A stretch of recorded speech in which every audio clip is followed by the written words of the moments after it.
"Are you afraid of me, Isabel?" The Duke's voice cut through the silence of the wedding chamber like a blade. Lady Isabel Hartley stood frozen in her nightdress, her back pressed against the mahogany bedpost. They called him the ruthless Duke, the man who had destroyed 3 families in business, the Duke who never smiled, the Duke whose first wife had died under mysterious circumstances. And now he was her husband. Her hands trembled as she met his dark, unreadable eyes across the candle-lit room. Everything she had heard about Edmund Ashford, Duke of Blackthorn, screamed danger. But the question he had just asked, it did not sound like a threat. It sounded like a plea. What happened next would change everything she thought she knew. But to understand how Isabel ended up in this terrifying moment, we need to go back 3 weeks earlier.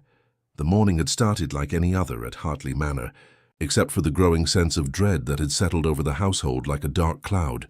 Isabel sat in the drawing room with her younger sister Evelyn, trying to maintain some sense of normalcy as their world crumbled around them.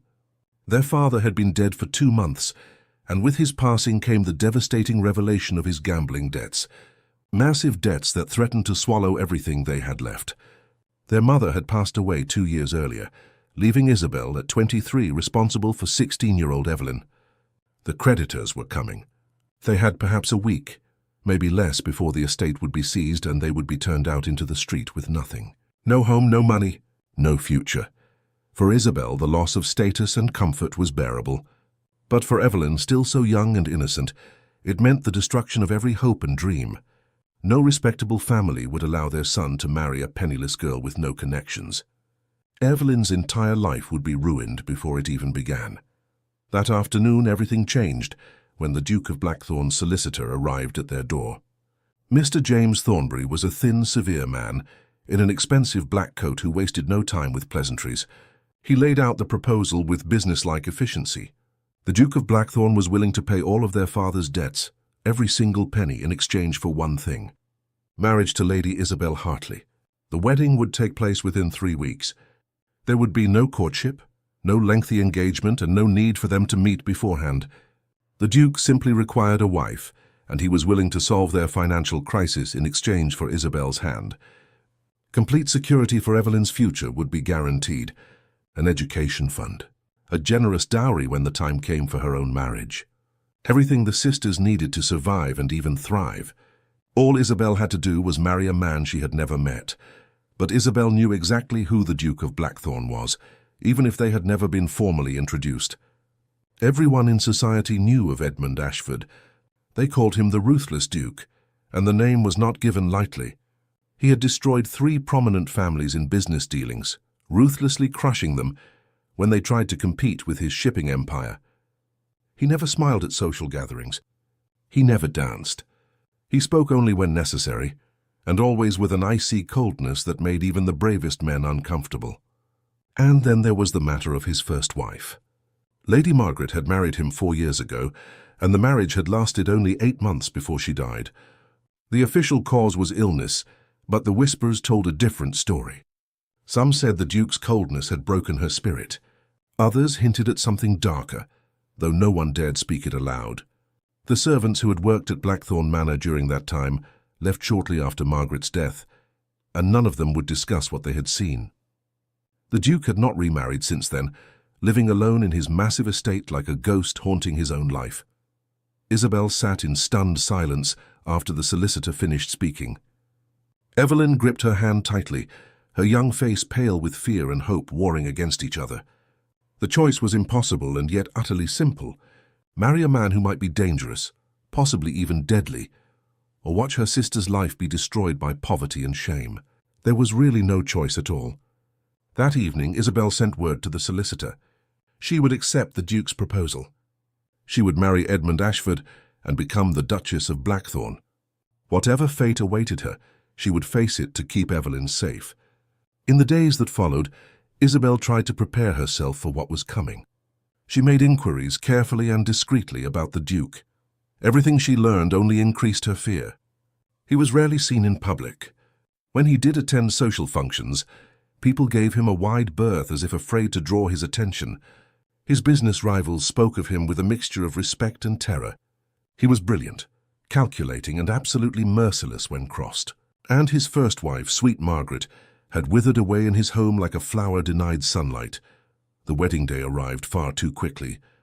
The ceremony took place at Blackthorn Cathedral, a grey stone building that seemed to match the sombre mood perfectly. It was a small gathering, just a handful of witnesses required by law and Evelyn, who sat in the front pew looking like she might be sick at any moment. Isabel stood at the back of the church in her mother's wedding dress, altered to fit her, waiting for the music to begin. And then she saw him for the first time. Edmund Ashford, Duke of Blackthorn, stood at the altar waiting for her. He was tall and imposing, easily over 6 feet, with broad shoulders that filled out his formal black coat perfectly. His face was sharply handsome, all strong angles and aristocratic features, but there was no warmth in it. His expression was carved from stone, revealing nothing. His dark eyes watched her approach with an intensity that made her feel like a specimen being examined, rather than a bride on her wedding day. When she reached the altar and stood beside him, he did not smile. He did not offer any reassurance or kindness. He simply turned to face the minister, and the ceremony began. Isabel barely heard the words being spoken. Her voice shook when she repeated her vows, promising to honor and obey this stranger who would now control every aspect of her life. Edmund's voice, when he spoke his own vows, was deep and completely emotionless. He could have been reading a business contract for all the feeling he showed. When the minister declared them husband and wife, Edmund did not kiss her. He simply offered his arm, and they walked back down the aisle together in silence. The brief reception that followed was even worse than the ceremony. The handful of guests who had attended stood in uncomfortable clusters, speaking in hushed voices and casting nervous glances at the Duke. Edmund ignored them all, including his new wife. He stood in the corner conducting quiet business conversations with 2 men Isabel did not recognize, acting as if this were any other day rather than his wedding. Isabel stood alone, feeling Evelyn's worried eyes on her from across the room. She tried to smile, to show her sister that everything would be all right. But the fear must have shown on her face, because Evelyn looked ready to cry. At one point, Isabel moved closer to where Edmund was speaking, hoping perhaps to be included or at least acknowledged. As she approached, she caught a fragment of the conversation. One of the men said something that included the words, "just like the last one," and then stopped abruptly when he noticed Isabel standing nearby. Edmund's dark eyes fixed on her, and the other men quickly excused themselves. He did not explain what they had been discussing. He simply stared at her for a long moment, with that same unreadable expression, then turned away to speak with someone else. Just like the last one. The words echoed in Isabel's mind. Were they talking about her, comparing her to Margaret? What did it mean? Before she could gather the courage to ask, Edmund announced it was time to leave. The carriage ride to Blackthorn Manor was conducted in complete silence. Edmund sat across from her, working through a stack of papers and correspondence as if she were not even there. Isabel watched the familiar countryside give way to wilder, more remote landscape. With each mile, her anxiety grew. Finally, as storm clouds gathered overhead, Blackthorn Manor came into view. It rose from the clifftop like something out of a Gothic novel, all dark stone and towering walls overlooking the churning sea below. It was magnificent and terrifying in equal measure. This was her home now, her prison perhaps. The carriage rolled to a stop and Edmund finally looked up from his papers. He climbed out without offering to help her down, and Isabel had to manage her skirts and step down on her own. The manor's servants stood in a formal line at the entrance. At the front was an older woman with steel-grey hair and a stern expression that made Isabel's stomach clench. This was Mrs. Dawson, the housekeeper. She curtsied stiffly when Edmund introduced them, but her eyes were cold as they assessed the new Duchess. The other servants would not even meet Isabel's eyes. They kept their gazes down, their faces carefully blank, as if afraid to show any emotion in front of their master. The interior of the manor matched its exterior, all dark wood paneling and heavy velvet drapes that seemed to absorb what little light came through the windows. Portraits of stern-faced ancestors lined the walls, their painted eyes following Isabel as she was led upstairs. Mrs. Dawson showed her to what would be her chambers, and Isabel's breath caught in her throat when she entered. These had been Margaret's rooms. Everything was exactly as the first Duchess had left it. The furniture, the decorations, even the clothes still hanging in the wardrobe. It was like walking into a shrine or a tomb. Isabel wanted to ask why the rooms had been preserved this way, but Mrs. Dawson's expression discouraged questions. After the housekeeper left, Isabel explored the chambers with growing unease. In the writing desk, she found fragments of what had once been a journal, mostly burned but with a few pages remaining. Margaret's handwriting was delicate and shaky. The entries spoke of loneliness and despair, though the words were too damaged to make out complete thoughts. In a drawer, Isabel found pressed flowers, the kind used in funeral arrangements, and there was one locked drawer that would not open no matter how hard she tried. What secrets had Margaret hidden away? What had happened to her in these rooms? The dread that had been building in Isabel's chest all day threatened to overwhelm her. Dinner that evening was a fresh nightmare. The dining room was enormous, with a table that could seat 20 people easily. Isabel was placed at one end, and Edmund sat at the other, so far away they would have had to shout to have a conversation. Not that Edmund seemed interested in conversation. He ate in silence, occasionally reading from papers placed beside his plate. Isabel tried several times to speak, to ask questions about the estate or even just comment on the food, but each attempt was met with either curt, one-word responses or silence. Finally, gathering all her courage, she asked about Margaret. The temperature in the room seemed to drop 10 degrees. Edmund's fork stopped halfway to his mouth. He slowly set it down and fixed her with a look so cold and dangerous that Isabel's words died in her throat. His voice, when he finally spoke, could have frozen fire. That subject is not open for discussion. The words were a command, not a suggestion. Isabel nodded mutely, her hands trembling in her lap. They finished the meal in oppressive silence. When Edmund finally stood, Isabel felt a moment of relief, thinking the ordeal was over. But then he spoke again, and his words sent ice through her veins. "Prepare yourself. I will come to your chambers at midnight." He did not wait for a response. He simply turned and walked away, his footsteps echoing through the empty manor, leaving Isabel sitting alone at the long table. Her mind raced with terrifying possibilities. What did he mean? What would happen at midnight? Every horrible story she had heard about the ruthless Duke came flooding back. And somewhere in this house Margaret had died. Just like the last one, the man at the reception had said. Isabel's hands shook as she made her way back to her chambers. Whatever was coming, she would face it in just a few hours. And she had never been more afraid in her entire life. The hours between dinner and midnight felt like an eternity. Isabel sat in Margaret's chambers, now her chambers, watching the clock on the mantel tick away the minutes. A maid had come to help her prepare for bed, a young woman who barely spoke and would not meet Isabel's eyes. The girl helped her out of her wedding dress and into a white nightgown, then brushed out her long dark hair in silence. When Isabel tried to make conversation, to ask questions about the household or the Duke, the maid simply shook her head and hurried to finish her tasks. As she left, she gave Isabel one brief look, and in that moment, Isabel saw something that made her blood run cold. Pity. The maid pitied her. That look told Isabel everything she needed to know about what the servants expected to happen tonight. After the maid left, Isabel was alone with her spiraling thoughts. She paced the room trying to calm herself, but every surface reminded her of Margaret. The vanity where the first Duchess had sat, the bed where she had slept, the windows where she had perhaps looked out, trapped and despairing, in her final days. Had Margaret sat here on her wedding night, waiting and afraid just as Isabel was now? The stories Isabel had heard about Edmund ran through her mind on an endless loop. The ruthless Duke, the man who destroyed his enemies without mercy, the man whose wife had died after only 8 months of marriage. Just like the last one, what had that man at the reception meant by those words? Would Isabel be next? Would she end up like Margaret, wasting away in these rooms, growing weaker until she simply disappeared? Isabel considered running. The door was not locked. She could slip out, find a way to escape into the night. But then she thought of Evelyn, safe now because of this marriage. If Isabel ran, the agreement would be void. The debts would crush her sister.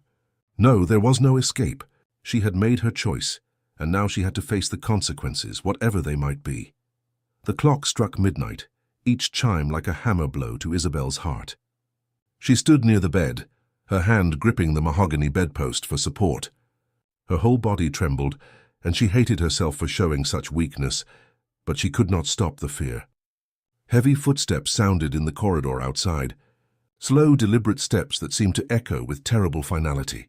They stopped outside her door. For a long moment there was only silence, and Isabel wondered wildly if perhaps he had changed his mind, if he would simply walk away. Then the door handle turned. The door swung open, and Edmund Ashford, Duke of Blackthorn, entered her chambers. He wore a dark dressing gown over his shirt and trousers, his feet in leather slippers that made no sound on the thick carpet. The candlelight cast shadows across his face, making his strong features look harsh and almost menacing. He was so tall, so imposing, that he seemed to fill the entire doorway. His dark eyes found her immediately, and Isabel felt pinned by that gaze like a butterfly on a collector's board.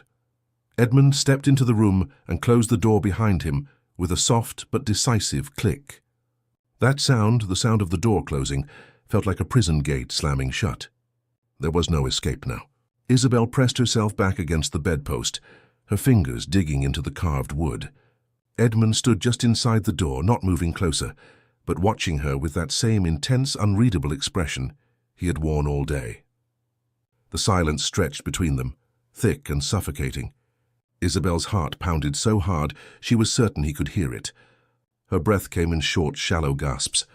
She tried to speak, to ask what he wanted, but no words would come. Her throat had closed up with terror. Still, Edmund said nothing. He simply stood there, watching her tremble and shake like a rabbit cornered by a wolf. Was he enjoying this? Did he like seeing her fear? Or was he simply deciding what to do with her, now that she belonged to him?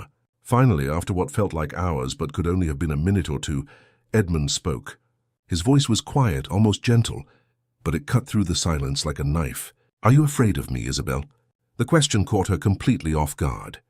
Of all the things she had expected him to say, all the demands or threats she had imagined, this simple question was not among them.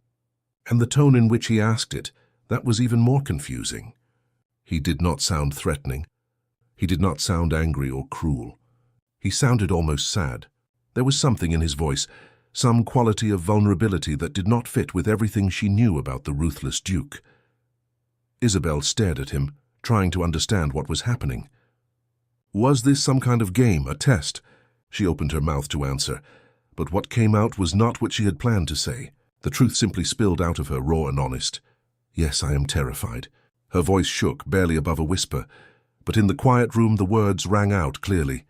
"I am terrified of you." Something changed in Edmund's face. The hard mask he had worn all day cracked just for a moment, and Isabel saw pain flash across his features. Real, genuine pain. He flinched as if she had struck him, and his broad shoulders slumped slightly. For a long moment he said nothing, simply absorbing her words. Then, to Isabel's complete shock, he moved away from her. Instead of advancing toward the bed as she had feared, Edmund walked to the chair near the fireplace and sank into it heavily. He was now farther away from her than when he had entered. He sat forward with his elbows on his knees, his hands clasped together, staring at the floor. The silence stretched again, but it felt different now. Less threatening, more uncertain. When Edmund finally looked up at her, his dark eyes held an emotion Isabel could not quite name. Regret, perhaps, or sorrow. "Tell me why," he said quietly. "Tell me why you are terrified. What have you heard about me?" Isabel's mind raced. Was this another test? Would honesty doom her or save her? She decided that if she was going to die anyway, she might as well die speaking the truth. She forced herself to stand a little straighter, to meet his eyes, even though every instinct screamed at her to look away. "Everyone says you are ruthless," she said, her voice still shaking but growing stronger with each word. "They say you destroy anyone who crosses you in business, that you have ruined entire families, that you never show mercy." She paused, gathering courage for what came next. "And they say your first wife, Margaret." She could not finish the sentence. She could not bring herself to say the words, to accuse him directly of what some whispered he had done, but the unspoken accusation hung in the air between them anyway. Edmund's jaw clenched, and a muscle ticked in his cheek. He looked away from her, staring into the dark fireplace, as if he could see something there that she could not. When he spoke again, his voice was rough, thick with suppressed emotion. They are right to call me ruthless in business. I do not deny that. I have destroyed my competitors when they tried to cheat or harm those under my protection. I have shown no mercy to those who deserved none." He paused, his hands gripping each other so tightly, his knuckles turned white. "But the other rumors, the things they say about Margaret, about what kind of man I am behind closed doors." He stopped, seeming to struggle with his words. "I need you to know the truth, Isabel.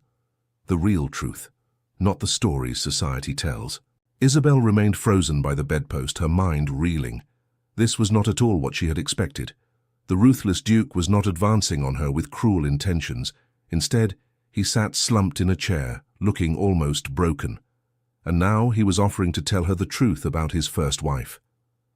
The wife whose rooms Isabel now occupied. The wife who had died so mysteriously. Did she want to know? Could she handle the truth? But what choice did she have? "Please," she heard herself say, the word coming out as barely more than a breath. "Please tell me what happened to Margaret." Edmund took a deep breath, his broad shoulders rising and falling as if preparing himself for a great ordeal. He still had not looked back at Isabel. His eyes remained fixed on the empty fireplace, but she could see the tension in every line of his body. When he finally began to speak, his voice was low and controlled, but she could hear the pain beneath each word. "Margaret married me for my title, not for love." He said it plainly, without self-pity. "I knew that from the beginning. Her family wanted the connection to the Blackthorn name, and she wanted to be a duchess. I accepted that. I thought perhaps we could build something together anyway, some kind of partnership if not love.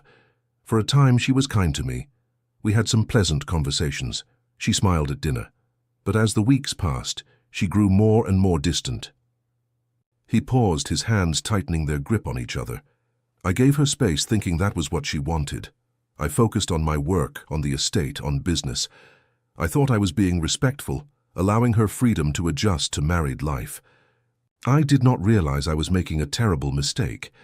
Isabel found herself moving slightly away from the bedpost, drawn in by his words, despite her fear. There was something in the rawness of his voice that convinced her he was telling the truth, or at least his version of it. "What mistake?" she asked quietly.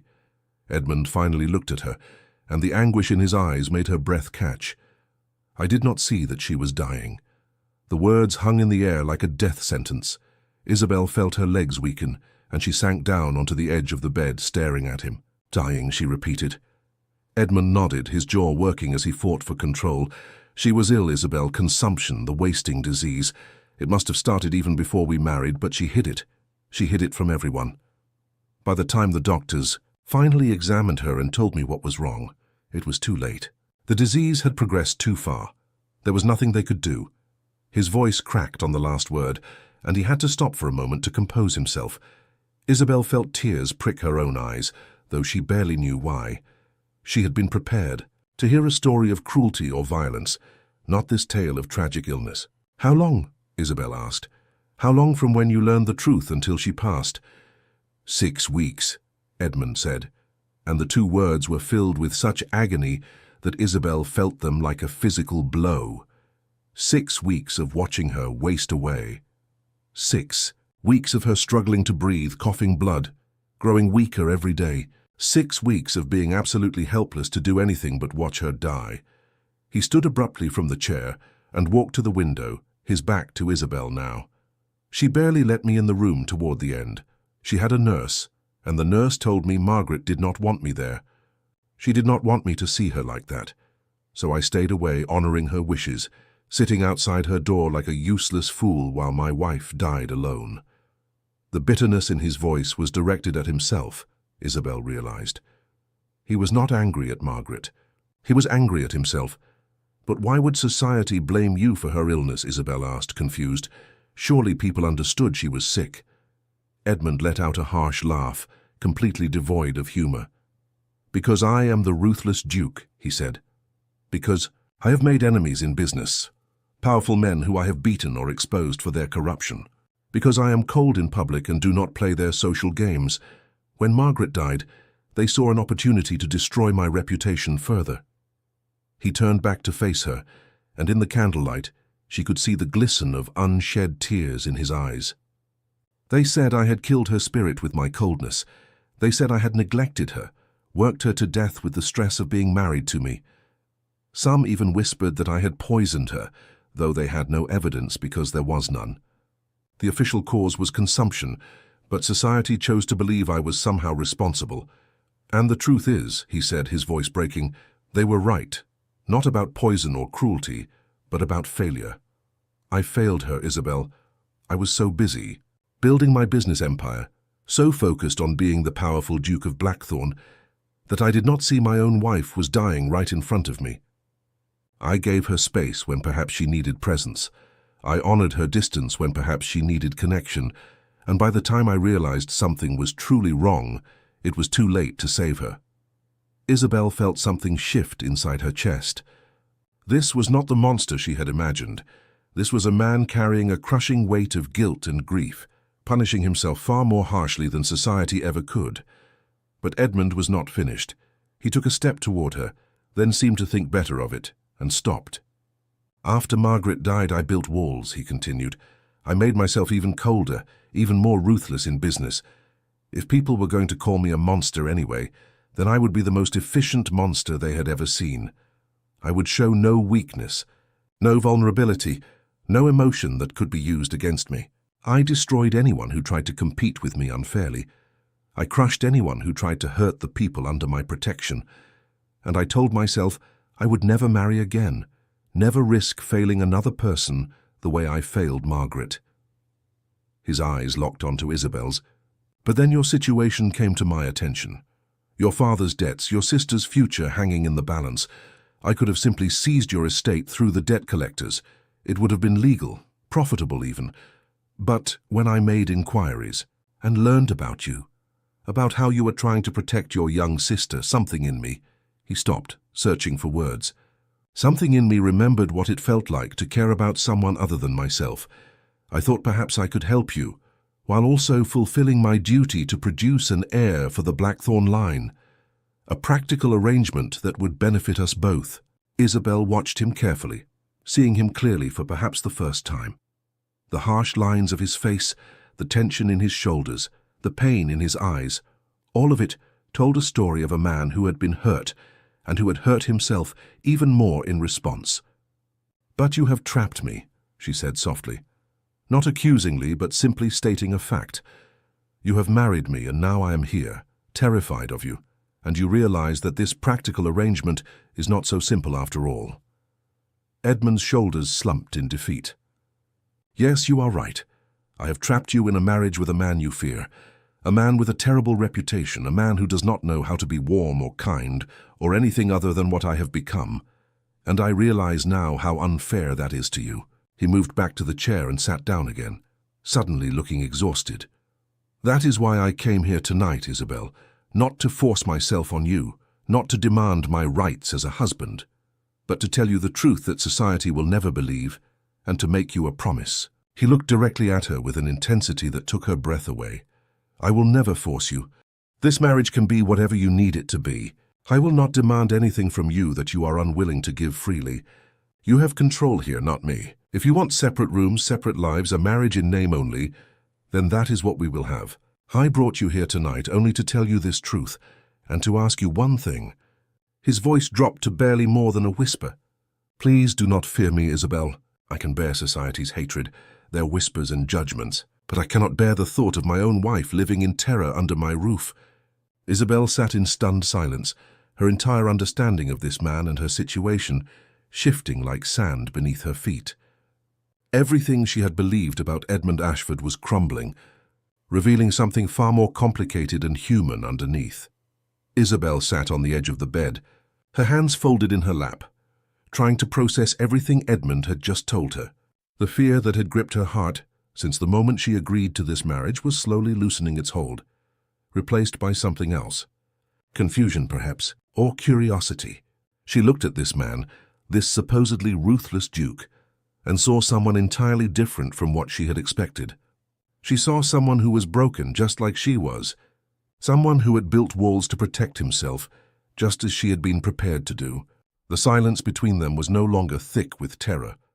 It felt almost comfortable, like they were both catching their breath after a long, exhausting journey. Finally, Isabel spoke, her voice steady now. "Tell me more about Margaret. Not about her death, but about her life. What was she like? What did she enjoy?" Edmund looked surprised by the request, as if no one had asked him that question in the 3 years since Margaret's passing. A faint, sad smile touched his lips. She loved gardens. Roses, especially. She could spend hours tending to them, talking to them as if they were her friends. She also loved music. She played the pianoforte beautifully, though she was too shy to perform for guests. And she read constantly. Poetry, mostly. Wordsworth was her favorite. As Edmund spoke about Margaret, his entire demeanor changed. The harsh lines of his face softened.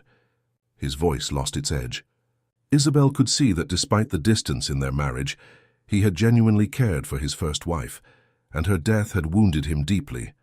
"What do you regret most?" Isabel asked gently. Edmund did not hesitate. "That I did not spend more time with her. I thought providing for her, giving her beautiful things, a grand home, freedom to pursue her interests. I thought that was enough. But it was not. She needed companionship, conversation, presence. And I was always working, always focused on building the estate, expanding the business. I told myself I was doing it for our future, for our children someday. But the truth is, I was hiding in my work because I did not know how to connect with her. I did not know how to be a husband to someone who did not love me." Isabel understood that feeling more than he knew. "I married you to save Evelyn," she said quietly. Edmund nodded. "I know. The solicitor made that clear." "You had no choice." Isabel shook her head. "I had a choice. I could have refused and tried to find another way. But there was no other way, not really. So yes, I married you for practical reasons, not for love." She paused, choosing her words carefully. "But I never expected honesty from you. I never expected you to show me vulnerability or give me choices. I expected to be controlled, perhaps even harmed. Instead, you have given me more respect in one night than I thought possible." Edmund leaned forward in his chair, his dark eyes searching her face. "Does that mean you no longer fear me?" Isabel considered the question honestly. "I do not fear you the way I did an hour ago. I do not believe you will hurt me physically. But I am still afraid, Edmund. I am afraid of what my life will be like here. I am afraid of living in Margaret's shadow, in her rooms surrounded by her things. I am afraid of never being more than a practical arrangement, a duty you fulfill. I am afraid of being alone in this enormous house, with servants who will not look at me, and a husband who does not know how to connect." Edmund absorbed her words, nodding slowly. "Those are fair fears, and I cannot promise to erase them overnight. But I can promise to try. I can promise to be honest with you always. I can promise to respect your wishes and your boundaries. And I can promise that we will be partners in this, Isabel. Not master and servant. Not captor and prisoner. Partners." He stood from the chair but did not move toward her. Instead, he walked to the door, preparing to leave and honor his promise not to force anything upon her. At the door, he paused and turned back. "I know I am not easy to care for. I know I am cold and distant, and I do not know how to show warmth the way other people do. But if you are willing to be patient with me, I am willing to try to be more than what I have been. Good night, Isabel. Sleep without fear tonight." After he left, closing the door gently behind him, Isabel sat alone in the quiet room. Her hands had stopped trembling. Her heart had stopped racing. She stood and walked to the window, looking out over the dark grounds of Blackthorn Manor. The storm that had been threatening earlier had passed without breaking, and now the moon shone through gaps in the clouds, illuminating the wild landscape. For the first time since agreeing to this marriage, Isabel felt something other than dread. She felt hope, small and fragile but real. Edmund was not the monster she had feared. He was complicated and damaged, yes, but he was also honest and willing to try.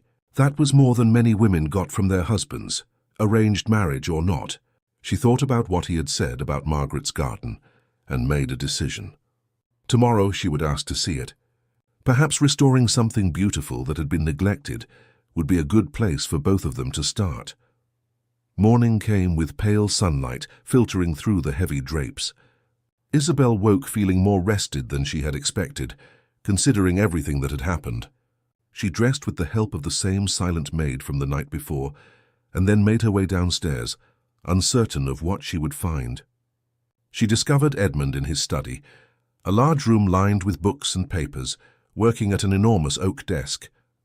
When she appeared in the doorway, he immediately set down his pen and stood, giving her his complete attention. "How did you sleep?" he asked, and there was genuine concern in his voice. "Without nightmares," she replied honestly. "That is more than I expected." Edmund gestured to a chair near his desk. "Will you join me for breakfast? I have had the kitchen prepare your favorite tea. I asked Mrs. Dawson about your preferences." Isabel was touched by this small consideration. He had taken the time to learn what she liked, to make her comfortable. It was a small gesture, but it meant everything. As they sat together eating breakfast, the awkwardness between them began to ease. Edmund asked about Evelyn, and Isabel's face lit up as she talked about her sister. "I would like to bring her here for visits," Edmund said. "As often as you wish. This is her home too, if she wants it to be."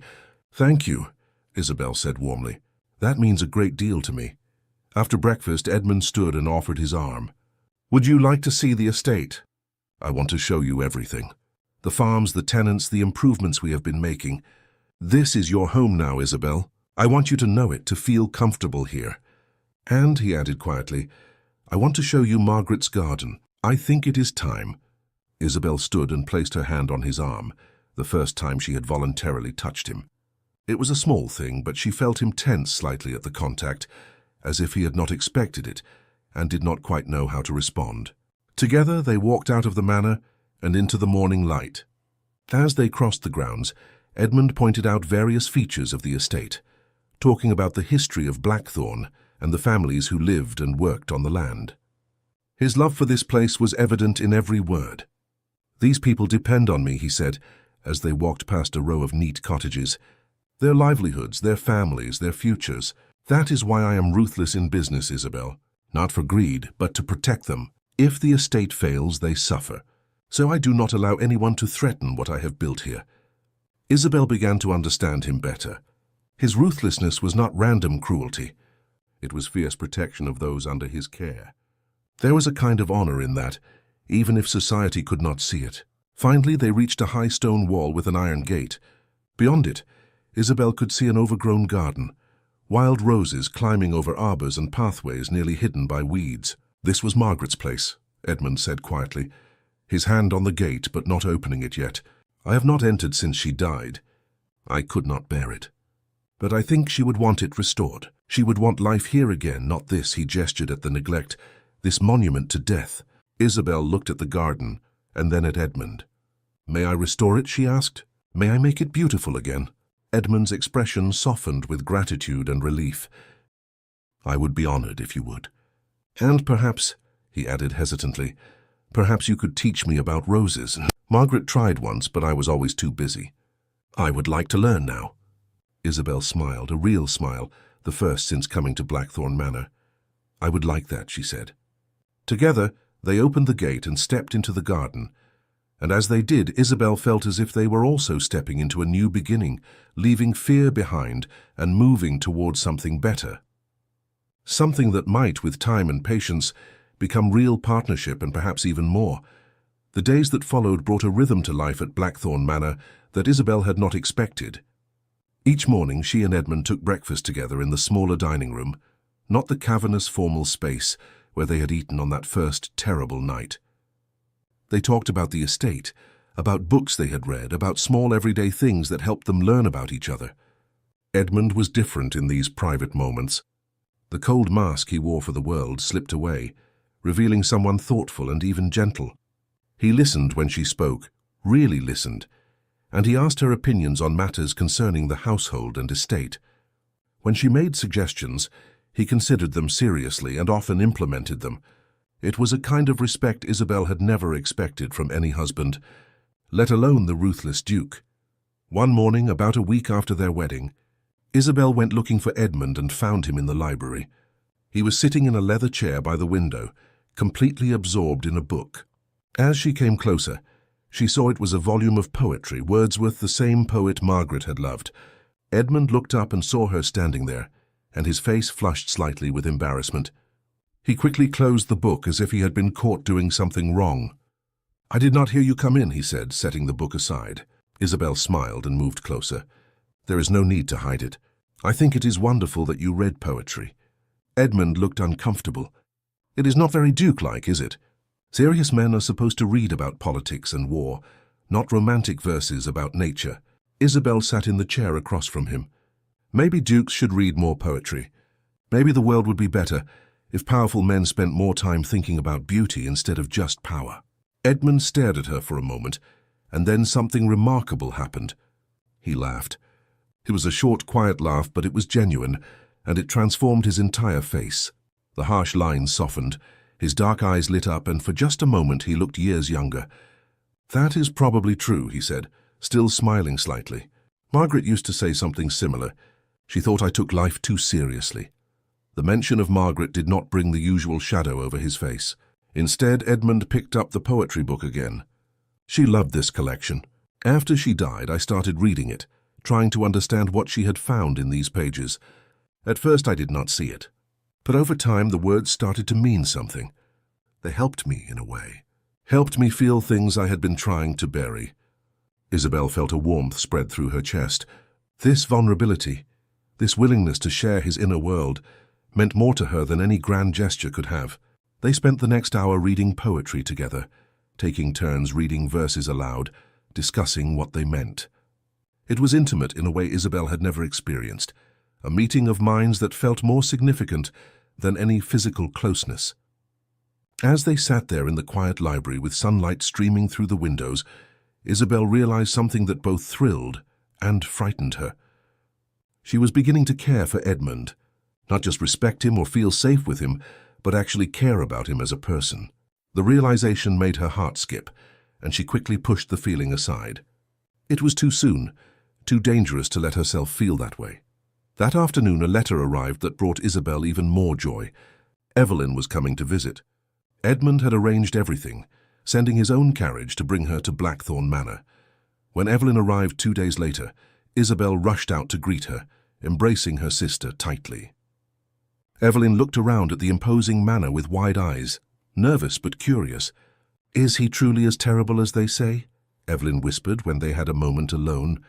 Isabel thought about how to answer. "He is not terrible at all. He is actually quite kind, once you get to know him." Evelyn studied her sister's face carefully. "You look different," she said. "Happier, maybe. Less afraid." "I am less afraid," Isabel admitted. "Things are not what I expected here." Edmund proved to be a gracious host to Evelyn. He showed her the library, knowing she loved books, and told her she was welcome to read anything she wished. He took her to the stables and introduced her to the horses, letting her pet the gentlest mare. He even gave her a generous gift, an education fund that would ensure she could continue her studies and have opportunities Isabel had feared were lost forever. Evelyn was charmed despite her initial nervousness. Later, when the sisters were alone in the garden, Evelyn grabbed Isabel's hand. "He is nothing like what people say. He is actually wonderful. You are so lucky, Isabel."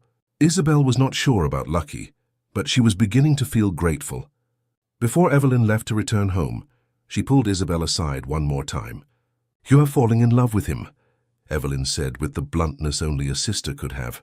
"I can see it in your face when you look at him." Isabel started to deny it, but the words stuck in her throat. Was it true? Was she falling in love with Edmund? No, she told herself firmly. It was too soon. She barely knew him. But even as she thought it, she knew Evelyn had seen something real. The feelings growing in her heart were undeniable, even if she was not ready to name them yet. Edmund, too, was changing. His steward, Mr. Thornton, noticed it and commented to Mrs. Dawson one day, "His grace seems different lately, less severe. I even heard him laugh yesterday." Mrs. Dawson had noticed as well. "It is the new Duchess. She is good for him. She brings light to this dark house. Not like before when everything was so sad and hopeless. Perhaps this marriage will heal him after all." Indeed, Edmund found himself thinking about Isabel constantly. The way she smiled when she was working in Margaret's garden, bringing life back to the neglected roses. The way she spoke to the servants with kindness, slowly earning their trust. The way she listened to him when he talked about his work, offering insights he had not considered. She was everything he had not known he needed. One evening, as they played chess in the drawing room, Edmund looked across the board at her, and felt something shift in his chest. It was a feeling he had not experienced in years, not since before Margaret's death. It was hope. Hope that maybe, just maybe, he could have a real marriage this time. Hope that this woman who had been forced to marry him might actually come to care for him. Hope that he might deserve a second chance at happiness. But with that hope came fear. What if he failed again? What if his coldness, his inability to express emotion properly, drove Isabel away emotionally even if she stayed physically? What if he ruined this chance the way he had ruined everything with Margaret? The fear made him cautious, made him hold back even as he wanted to grow closer to her. That night, after Isabel had gone to bed, Edmund sat alone in his study thinking about his life. He thought about the walls he had built after Margaret's death, the ruthless reputation he had cultivated, the loneliness he had accepted as his fate. And then he thought about Isabel's smile that morning, when a rose in the garden had bloomed for the first time. He thought about her laugh when he had made an awkward joke at breakfast. He thought about the way she had voluntarily taken his arm now without hesitation, a small gesture that meant the world to him. He was falling in love with his own wife, and the realization terrified him, because loving someone meant risking loss again, risking failure again, risking the crushing guilt that had nearly destroyed him when Margaret died. But as Edmund sat there in the darkness, he made a decision. He would not let fear control him this time. He would not hide behind work and distance. He would truly try to be the husband Isabel deserved, even if it meant being vulnerable, even if it meant risking his heart, even if it meant potentially failing again. She was worth the risk. The next morning would bring a discovery that would change everything.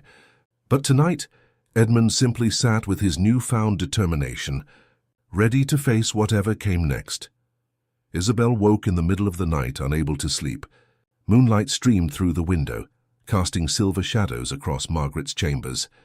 She had grown more comfortable in these rooms over the past 2 weeks, slowly making small changes to make the space feel more like her own. But there was still one thing that bothered her: the locked drawer in Margaret's writing desk. She had noticed it on her first day and had left it alone, respecting the privacy of the woman who had lived here before. But tonight, restless and unable to settle, Isabel found herself drawn to the desk. She lit a candle and sat down, running her fingers over the smooth wood. What secrets had Margaret locked away? What had been so important or so painful that she needed to hide it? As Isabel examined the drawer more carefully, something caught her eye. A small brass key had fallen behind the desk, wedged between the furniture and the wall. Her heart pounded as she retrieved it. Should she use it? Should she open the drawer and discover whatever Margaret had hidden? Isabel sat with the key in her hand for a long time, debating. She and Edmund had promised each other honesty. They had agreed to be partners. Opening this drawer in secret felt like a betrayal of that promise, even though the drawer had belonged to someone else. Finally, she made her decision. She would not open it alone. In the morning, she would take the key to Edmund, and they would open it together. If they were truly going to be partners, then they should face Margaret's secrets as partners too. When morning came, Isabel found Edmund in his study as usual. He looked up when she entered and smiled, that small, gentle smile he now gave her that made her heart flutter. "Good morning," he said warmly, but his smile faded when he saw her serious expression. "What is wrong?" Isabel held out the key. "I found this. It opens the locked drawer in Margaret's desk." "I did not open it. I thought we should do it together." Edmund stared at the key in her palm, his face going pale. He reached out slowly and took it, his hand trembling slightly. "You did not look inside?" he asked quietly. "No," Isabel said. "Whatever is in there, we should see it together. Do you not want to know what she hid?" Edmund's eyes met hers, and Isabel saw a depth of emotion there that took her breath away. Gratitude, fear, and something else she could not quite name. "You asked me first," he said, his voice rough. "You could have opened it yourself, satisfied your curiosity, but instead you came to me. You included me in the decision." "Isabel, that," he stopped, struggling with words. "That means more to me than you can possibly know." He stood and offered his hand. "Come, let us see what Margaret left behind. Together." They walked to Isabel's chambers, their hands linked. At the desk, Edmund hesitated, the key held over the lock. "Are you certain you want to do this?" he asked. "Once we open it, we cannot close it again. Whatever is inside, we will have to face it. I am certain, Isabel said firmly. We face it together. Edmund nodded and inserted the key. The lock clicked and the drawer slid open. Inside was a single sealed letter, yellowed with age. On the front, in delicate handwriting, it said simply, "For Edmund." Edmund picked up the letter with shaking hands. He stared at it for a long moment, then broke the seal. As he began to read, Isabel watched his face transform. First confusion, then shock, then pain so raw it made her own eyes sting with tears. His hands trembled so badly the paper rustled. When he finished reading, he could not speak. He simply stood there with tears rolling down his cheeks, the first time Isabel had ever seen him cry. "What does it say?" she asked gently. Edmund handed her the letter, unable to voice the words himself. Isabel read Margaret's careful script, and her own tears began to fall. The letter was an apology. Margaret had known she was dying, had known for months before anyone else suspected. She had hidden her illness because she did not want to be a burden. She had pushed Edmund away because she thought it would make her death easier for him to bear. She wrote that she had cared for him far more than she had ever shown, but fear of leaving him had made her keep her distance. And in her final words, Margaret had released him. She told him to find love again, to not let her death make him afraid to live, to be happy with someone new. She said he deserved happiness and should not waste his life mourning her. Edmund sat down heavily, his face in his hands. "All this time," he said, his voice breaking, "all this time I thought she had been miserable with me, that my coldness had made her hate our marriage. But she was protecting me, just like I tried to protect you by keeping my distance at first. We were both wrong. Distance does not protect anyone. It only creates regret." Isabel knelt beside his chair and took his hands in hers. "She wanted you to be happy, Edmund. She is giving you permission to move forward, to live fully. Do you understand? She would want this, want us to build something real together." Edmund looked at her, his eyes red but clearing. "I am ready," he said. "I am ready to try, to really try, to be truly married to you, Isabel, if you are willing." "If you think you could ever," he hesitated. "If you think you could ever care for someone like me." Isabel felt her own walls crumbling. "I am willing," she whispered. "I have been willing for days now. I was just waiting for you to be ready." Edmund reached out and cupped her face gently with both hands. "Then, with your permission, I would very much like to kiss my wife." Isabel's answer was to lean forward and press her lips to his. The kiss was soft and tentative at first, both of them learning, exploring this new territory. But it deepened naturally, filled with promise and the beginning of real love. When they finally pulled apart, both were breathless. "I think Margaret would approve," Isabel said softly. Edmund smiled through his tears. "I think she would too."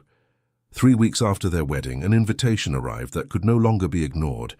The Duke and Duchess of Blackthorn were invited to a grand ball in London, hosted by one of the most prominent families in society. Edmund looked at the invitation with distaste. "We do not have to go," he said to Isabel over breakfast.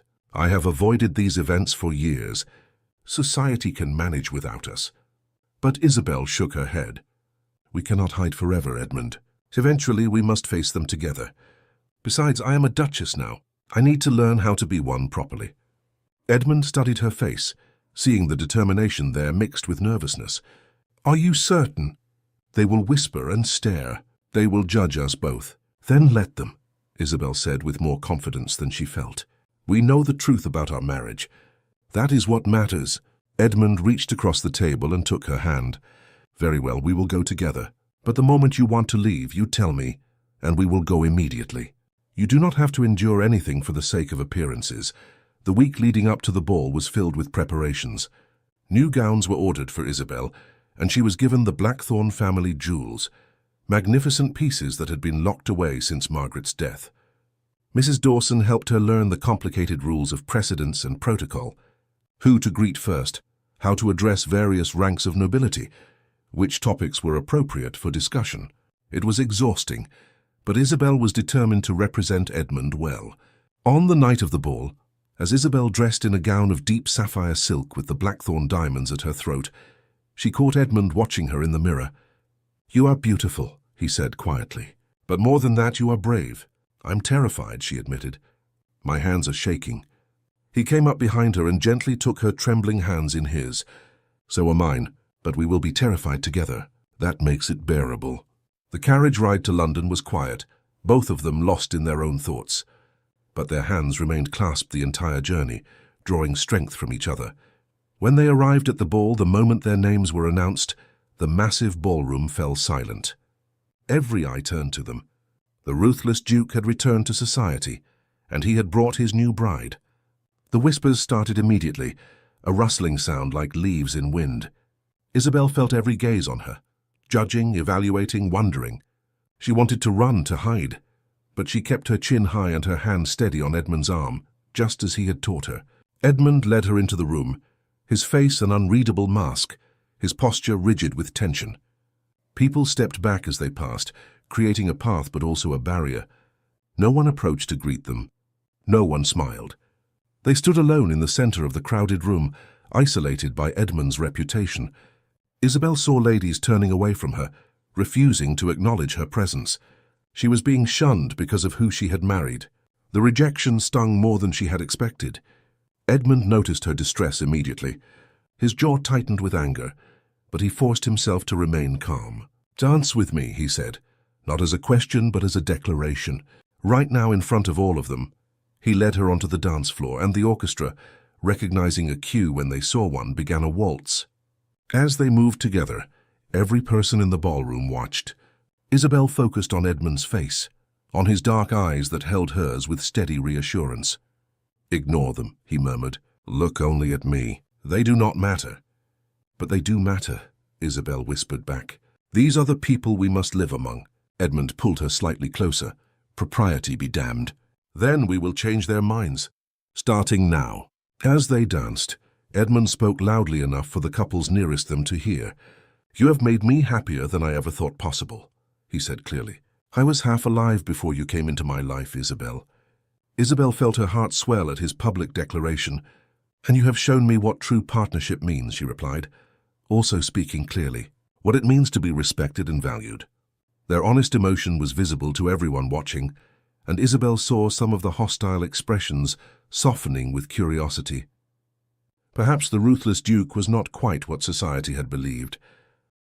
When the dance ended, a few brave souls approached to be introduced to the new Duchess. The ice was beginning to crack. But then Lady Ashworth appeared, the most notorious gossip in London, her expression sharp with malice. "How convenient," she said loudly enough for others to hear. "The Duke has already replaced poor Margaret. How terribly efficient. Some women take years to recover from loss, but apparently some men need only months." The insult hung in the air. This was the moment that would define how society viewed them. Isabel could crumble, could accept the attack meekly, or she could fight back. She thought of Edmund's vulnerability with her, his honesty about his grief and guilt. She thought of Margaret's letter, giving her blessing for Edmund to find happiness again, and she found her voice. "Lady Margaret wanted my husband to find happiness after her death," Isabel said clearly, with dignity and strength. She said so in her final letter to him. "I honor her memory by caring for him, by bringing light back into his life as she wished. I do not replace her. No one could. But I stand beside Edmund as his partner, and I am proud to do so." Lady Ashworth's mouth opened and closed like a fish, unable to form a response. Other people nearby nodded approvingly. The new Duchess had grace and backbone. Edmund looked at Isabel with such obvious pride and love that several women sighed romantically. "I believe we have made our point," Edmund said quietly to Isabel. "Shall we go home? I would much rather be alone with you than performing for this audience." They left the ball early, heads high, together.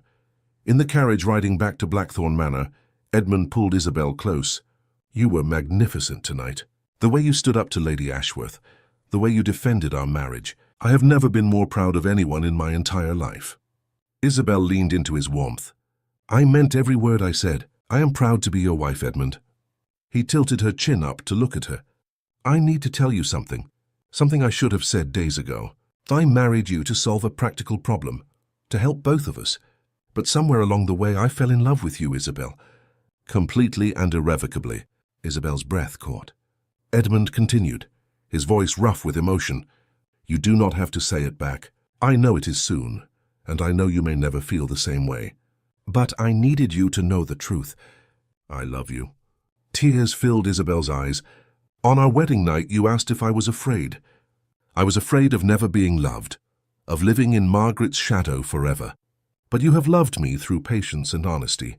You have shown me what real love looks like. And I love you too, Edmund, not the Duke, you. Edmund kissed her then, deeply and passionately, pouring all his emotion into that kiss. When they finally pulled apart, both were breathless. When we get home, he whispered. Yes, Isabel agreed, her heart racing. When we get home. When the carriage arrived at Blackthorn Manor, Edmund did not wait for the footman. He jumped down and swept Isabel into his arms, carrying her up the steps like a true bride. She laughed, surprised and delighted as he pushed through the front door. Mrs. Dawson and the other servants looked up in shock, then quickly hid their smiles as the Duke carried his Duchess up the grand staircase. This is how I should have done it on our wedding night, Edmund said, slightly breathless from climbing the stairs. Properly, with you laughing instead of terrified. When they reached their chambers, the rooms Isabel had redecorated to make truly theirs, Edmund set her down gently. He cupped her face in his hands, looking at her with such love that it made her heart ache. Are you afraid? He asked, repeating the question from their wedding night, but with an entirely different meaning now. Not any more, Isabel whispered. Never again. Not of you. I am only afraid of how much I love you, afraid of how happy you make me. Then we will be afraid together, Edmund said softly, and we will be happy together too. He kissed her tenderly, and this time there was no hesitation, no holding back. This was their true wedding night, given freely with love and trust. Isabel felt cherished and safe in his arms as he slowly unlaced her gown, his touch gentle and reverent. I love you, he murmured against her skin. I will spend every day of my life proving it to you. And I love you, Isabel replied, her own hands exploring the breadth of his shoulders as she pushed his coat away. They came together with tenderness and passion, two people who had found love in the most unexpected circumstances. When they finally lay together afterward, tangled in each other's arms, both felt complete in a way neither had experienced before. Edmund traced patterns on her shoulder, unable to stop touching her, as if he needed to confirm she was real. Thank you, he whispered, for giving me a second chance, for not giving up on me when I gave you every reason to be afraid. Thank you for letting me see the real you, Isabel replied, for trusting me with your pain and your heart. They fell asleep wrapped around each other, truly husband and wife at last. Morning came with golden sunlight streaming through the windows.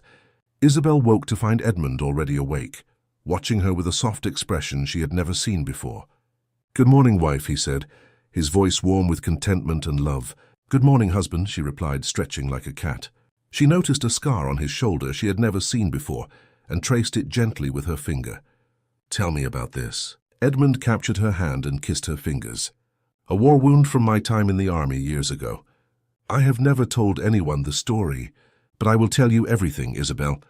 All my secrets, all my scars, everything I am. And she knew he meant it. Over breakfast, Edmund presented her with documents. I have had the Hartley estate fully restored, he said. All repairs completed, all accounts settled. It is secured for Evelyn's dowry when she marries someday. Isabel's eyes filled with happy tears. You did this for her. For us? Edmund took her hand. Your family is my family now. Evelyn's happiness matters to me because it matters to you. That is what partnership means. After breakfast, they walked together to Margaret's garden, now beautifully restored with roses blooming in every color. In the center, Edmund had installed a new stone bench with a brass plaque that read, "In memory of Margaret, who taught us both about letting go." Together they sat on the bench, Edmund's arm around Isabel's shoulders. She would be happy for us, Isabel said softly. I truly believe that. Edmund nodded, placing a single white rose on the bench in tribute. She is at peace now, and so am I. He pulled Isabel closer. Do you remember what I asked you on our wedding night? Isabel smiled. Are you afraid? And now? Edmund asked. Now I'm only afraid of how much I love you, Isabel said, afraid of how perfectly happy you make me. Then we will be afraid together, Edmund said, kissing her temple. Every single day for the rest of our lives. 6 months passed in contentment and growing love. Blackthorn Manor transformed from a dark, oppressive place into a warm home filled with laughter. Evelyn came to live with them permanently, flourishing under Edmund's guardianship. She already had several respectable suitors, and Edmund was protective but fair in evaluating them.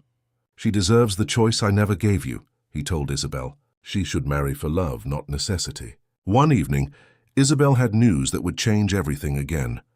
She was expecting their first child. Edmund was overwhelmed with joy and protective concern. He immediately consulted the best doctors, made sure Isabel had everything she needed, and fretted over her constantly. "You are being ridiculous," Isabel laughed as he insisted she rest after merely walking across the room. "Nothing ruthless about you with me. Only ruthless in protecting what I love," Edmund corrected, placing his hand gently on her still flat belly. Society had changed their opinion of the Duke and Duchess of Blackthorn. They were now known as the devoted couple, proof that love could bloom even in arranged marriages. Other couples sought their advice. The ruthless Duke reputation remained in business, but it was understood now as protection of the vulnerable rather than cruelty. One night, as they prepared for bed, Edmund asked playfully, "Are you afraid, Isabel?" She knew he was referencing their wedding night, and she laughed. "Only afraid our child will inherit your terrible habit of asking loaded questions at dramatic moments." Edmund laughed and pulled her close. "I ask because that question changed my life.